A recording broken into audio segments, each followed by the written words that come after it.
எல்லாருக்கும் வணக்கம். பயமுறுத்தி ஸ்டேஜ் மேலே கூப்பிடுறாங்க. ஓகே, ரொம்ப வெரி நைஸ் மொமெண்ட். அதாவது ஒரு படம் கதை என்கிட்ட சொல்லும்போது அந்த படம் எங்கே ஷூட் பண்ணுறாங்கன்றது என்னுடைய முதல் கொஸ்டினாக இருக்கும். அது ரொம்ப காரைக்குடின்னு சொன்னாலே காரில் இவ்வளோ நேரம் போகணுமா, தேனின்னு சொன்னால் காரில் இவ்வளோ நேரம் போகணுமா இப்படின்னு கேட்குறது. அப்படி கேட்குற ஆள்கிட்ட இந்த ஹிஸ்ட்ரியிலலாம் படித்த பேர் ஜான்சி, ஆக்ரா, சித்ரா கூட்டுனா சொன்ன பயந்து அதுக்காகவே இந்த படம் வேண்டான்னு சொல்லிட்டேன். அப்போது என்னை வந்து பிரம்மா சார், கிறிஸ்டி எல்லாரும் பயங்கரமாக கன்வின்ஸ் பண்ணாங்க.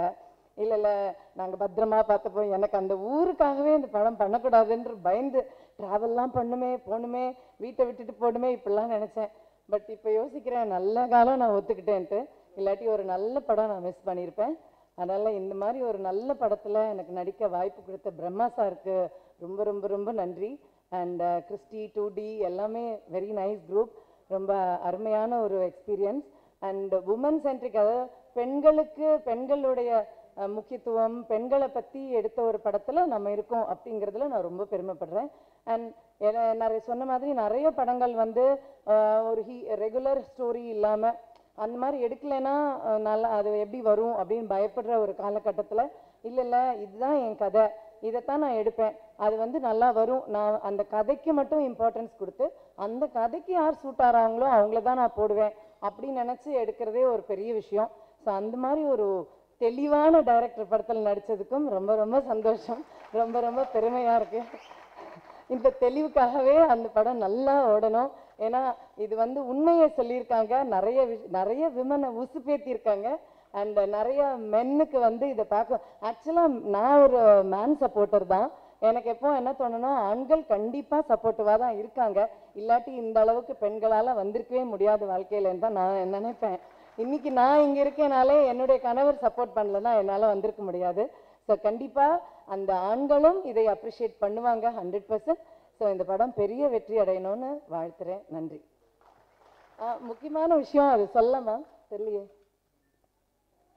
ரகசியம் சொல்லமான்னு தெரியலையே, சொல்லமா சொல்ல வேணாமா? இல்லை, அதாவது ப்ரொடியூசர் சைடில் தான் கேட்கணும், சொல்லலாமா? சொல்லலாம். ஓகே, அதாவது கார்த்தி பாடினதை பற்றி மட்டும் சொல்கிறாங்க, நாங்கள்லாம் பாடினது சொன்னீங்களா இல்லையா? இதெல்லாம் ரொம்ப தப்பு தானே. அப்போ நாங்கள்லாம் ஆளே இல்லையா? நாங்களும் பாடியிருக்கோம்ல. நான், ஊர்வஷி, பானப்பிரியா 3 பேருமே பாடியிருக்கோம் இதில். ஸோ பெண்களுக்காக எடுத்த படத்தில் பெண்கள் பாடினதை சொல்லாமல் கார்த்தி பாடினதை மட்டும் எப்படி சொல்லலாம்? என்னது?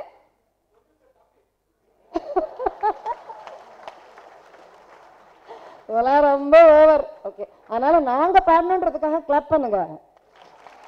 எப்படி? தேங்க்யூ. நான் இது 2வது முறையா பாடியிருக்கேன். ஆக்சுவலா நான் என்னமோ நடக்குது ராஜபாண்டி இயக்கத்துல ஒரு படம் பாடியிருக்கேன். அந்த படத்துல இது நான் 2வது தடவையா பாடியிருக்கேன். ரொம்ப பயந்து நான்லாம் பாட முடியுமா அப்படின்னு எவ்வளவோ அதுலேருந்து எஸ்கேப் ஆகிறதுக்கு ட்ரை பண்ணேன். என்னை இழுத்து கொண்டு மாட்ட வச்சுட்டாங்க.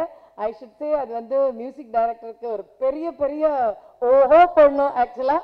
அண்ட் டைரக்டருக்கும் அதில் ஒரு பெரிய கை இருக்குது. அதனால் தேங்க்யூ ஸோ மச். என்னை பாட வச்சதுக்கும் ரொம்ப ரொம்ப நன்றி. ஏன்னா இதெல்லாம் வந்து லைஃப் டைமில் வந்து நினச்சி பார்க்குறதுக்கு ஒரு அருமையான சந்தர்ப்பம். இந்த படத்தில் நான் பாடியிருக்கேன். பாடும்போது என்ன நடந்தது, 2 நாள் முன்னாடியிலேருந்து எனக்கு கரெக்டாக பாட கூப்பிடும்போது தொண்டை கட்டின மாதிரி இருக்கும். நாளைக்கு பாட வரீங்களான்னு கூப்பிட்டா இவ்வளோ நேரம் நல்லா இருந்தது, நான் வரவே மாட்டேங்குது தொண்டை. நான் செல்லதுரைக்கு இல்லை எனக்கு இன்னைக்கு பாட முடியாது, நாளைக்கு பாட முடியாது, நாளைக்கு பாட, எப்போ கூப்பிட்டாலும் அப்போ தான் சளி பிடிக்கிற மாதிரியே இருக்குது. அப்படியெல்லாம் பயந்து பாடியிருக்கேன். நல்லா வந்திருக்குன்னு சொல்கிறாங்க, தெரியல. அதனால் நாங்களும் பாடியிருக்கோம். Right, thank you very much.